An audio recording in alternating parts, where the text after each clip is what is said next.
Très heureuse de vous retrouver, mesdames et messieurs. Bonsoir et bienvenue dans ce flash d'information sur Romovo News TV.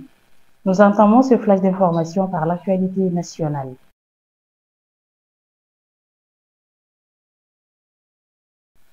Dans un entretien accordé hier à la presse publique, le patron du département de la communication, de l'économie numérique et de la modernisation de l'administration explique en profondeur les motivations qui sous-entendent l'organisation de ces journées de renforcement de la communication gouvernementale. Le président de la transition, le général d'armée Assimi Goïta, a instruit le gouvernement de satisfaire tous les besoins de la population malienne. Aujourd'hui, la communication est essentielle, voire indispensable dans le cadre de la refondation. On ne peut pas refonder un pays ni faire de grosses réformes sans informer le peuple sur la base de la redevabilité. Le président de la transition a demandé à ce que le gouvernement organise cette formation afin de renforcer les capacités de ses membres, de mettre le maximum d'outils et de stratégies ensemble pour pouvoir informer, sensibiliser et échanger avec la population, les médias et les autres acteurs du domaine, a expliqué le ministre Alhamdou Ag Ilien. Toujours au pays, dans la région de Mopti, la navigation fluviale est devenue extrêmement risquée. Des groupes armés exercent une pression croissante sur les finances, ces embarcations essentielles qui assurent le transport entre le centre et le nord du pays. Cette situation perturbe le trafic fluvial et installe un climat de peur et d'incertitude. Les conducteurs de pinasses sont confrontés à des attaques, des blocages et des vols de marchandises. Des tirs sur les embarcations ont également été signalés, mettant en danger la vie des passagers. Les déplacements vers Tombouctou sont devenus longs et périlleux. Les perturbations du trafic fluviales ont des conséquences graves sur l'économie locale. Les commerçants qui dépendent des pinasses pour le transport de biens essentiels font face à des pénuries, des retards et une hausse des prix. La vie quotidienne des populations est ainsi fragilisée avec des risques pour leur subsistance et leur sécurité alimentaire. Le dimanche 2 mars 2025 a eu lieu sur le terrain de foot de Soroniko le lancement officiel de l'opération Sungalo Solidarité 2025. Cette activité initiée par le président de la transition, le général d'armée Assimi Goïta, a été présidée par le premier ministre, chef du gouvernement, le général de division Abdoulaye Maïga. Selon le premier ministre, cette opération consiste à soulager les musulmans et chrétiens qui sont respectivement en Ramadan et carême à mieux pratiquer leur religion. L'État a respecté les religions une fois de plus, tel était le slogan des fêtières religieuses. Le Haut Conseil islamique, la conférence épiscopale et la GPM, elles étaient tous très joyeuses de cette initiative du président de la transition.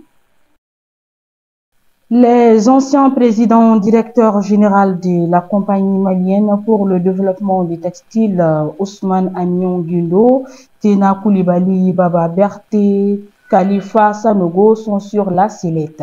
Ils ont été inculpés de détournement et non-respect de l'échéance de remboursement d'un prêt dans l'affaire du plan social 2003 des compressés sociales de la CMDT par le 9e cabinet d'instruction du pôle économique et financier. Le même verdict a été entériné par la Cour d'appel. Cette affaire de détournement de l'argent des pauvres travailleurs de la CMDT, victime du système qui a traîné devant la justice depuis plus de 20 ans, dépasse tout commentaire. À présent, faisons un tour à l'international.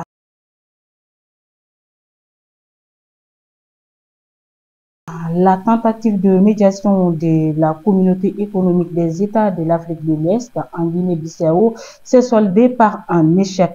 Les discussions menées dans le but de favoriser un dialogue pacifique entre les acteurs politiques n'ont pas abouti à un accord. Cette impasse relève les profondes divisions qui persistent à l'approche des élections législatives et présidentielles prévues pour le 30 novembre, la Guinée-Bissau est régulièrement confrontée à des tensions politiques et à des conflits entre les partis. Cette situation exacerbée par des problèmes de gouvernance a rendu la tâche de la CEDEAO particulièrement difficile. La mission visait à prévenir une escalade de la violence avant les élections, mais les divergences ont empêché la conclusion d'un accord.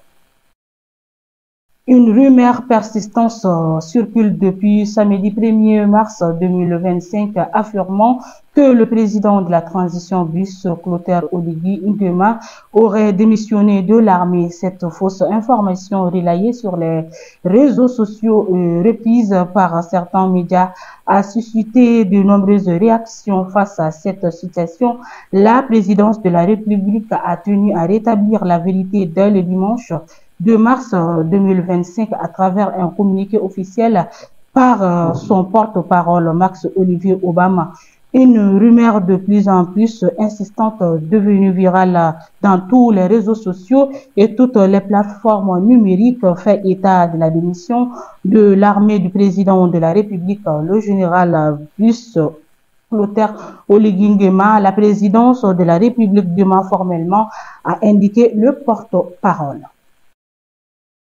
Le porte-parole du gouvernement sénégalais, Moustapha Ndeg Sarré, a annoncé des poursuites judiciaires contre l'ancien président Macky Sall suite à un rapport de la Cour des comptes qui relève des irrégularités graves dans la région des finances publiques sous son mandat. D'après Moustapha Ndeg Sarré, Macky Sall est accusé d'être responsable de la falsification des chiffres des finances publiques. La Cour des comptes est une institution crédible qui a certifié les audits réalisés par l'inspection générale des finances.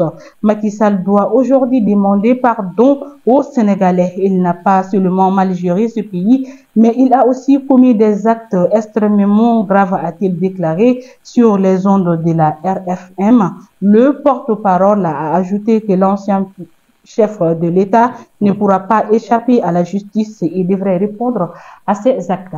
Et voilà, mesdames et messieurs, nous sommes au terme de ce flash d'informations. Merci à vous de l'avoir suivi. Au plaisir de vous retrouver très prochainement. D'ici là, portez-vous bien et surtout, n'oubliez pas de vous abonner sur notre chaîne YouTube et sur notre page Facebook.